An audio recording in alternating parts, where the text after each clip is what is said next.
গঙ্গারামপুর অঞ্চলে প্রচণ্ড একটা ফেমাস ব্রেকফাস্ট প্লেস, যেখানে একের পর এক ডালপুরি তৈরি করা হচ্ছে। আর ডালপুরিগুলো কিন্তু ভাজা হচ্ছে গরম ছাকা তেলে, আর তার সাথে কিন্তু দেওয়া হচ্ছে এরকম ডালের আর মটরের একটা তরকারি। যেই তরকারি খাওয়ার জন্য গঙ্গারামপুরবাসী কিন্তু একদম পাগল হয়ে রয়েছে। কিন্তু ফাইনালি চলে এসেছি আমরা গঙ্গারামপুর, আর গঙ্গারামপুরে সকাল সকাল কিন্তু ব্রেকফাস্ট করতে চলেছে এখানে ভুট্টুদার ডালপুরি খেতে। আর এই ভুট্টুদার ডালপুরি কোথায় রয়েছে একবার দেখিয়ে দিচ্ছি।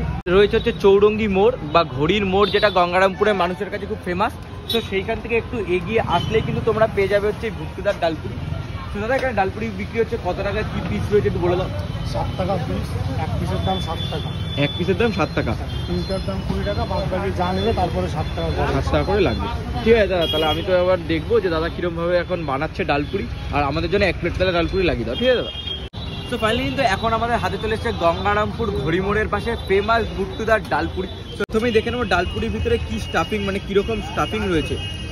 মানে ডালের স্টাফিং তো থাকবেই, কিন্তু কিরকম পরিমাণ ডালের স্টাফিং রয়েছে।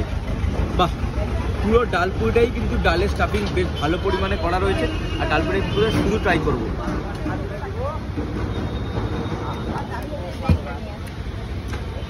না, বেশ ভালো টেস্ট হচ্ছে কিন্তু ডালপুরিটার ভিতর দিয়ে শুধু শুধু যখন খাচ্ছি। আর একটু তরকারি দিয়ে, একটু চাটনি দিচ্ছিল একটা তরকারি পেঁয়াজ দিয়ে,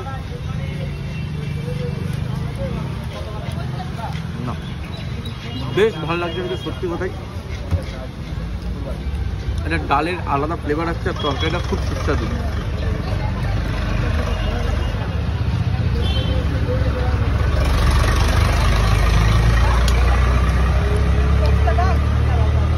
বাহ, সত্যি কথা বলতে এরকম ডালপুরি সচরাচর আমাদের কলকাতা সাইডে কিন্তু পাওয়া যায় না। আমাদের কলকাতা থেকে একটু আলাদা কিন্তু এটা খেতে বেশ ভালো খেতে লাগছে আমার। তো যাই হোক, ভিডিওটা এতটা পর্যন্তই রাখছি। যদি ভালো লেগে থাকে কী করতে হবে, লাইক কমেন্ট শেয়ার করে দাও, সাবস্ক্রাইব করে দাও ইউটিউবে দেখলে।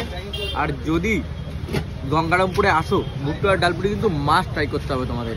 তো যাই হোক, চলো আরও ভালো ভালো কন্টেন্ট আসছে, সাথে থাকো, পাশে থাকো, টাটা।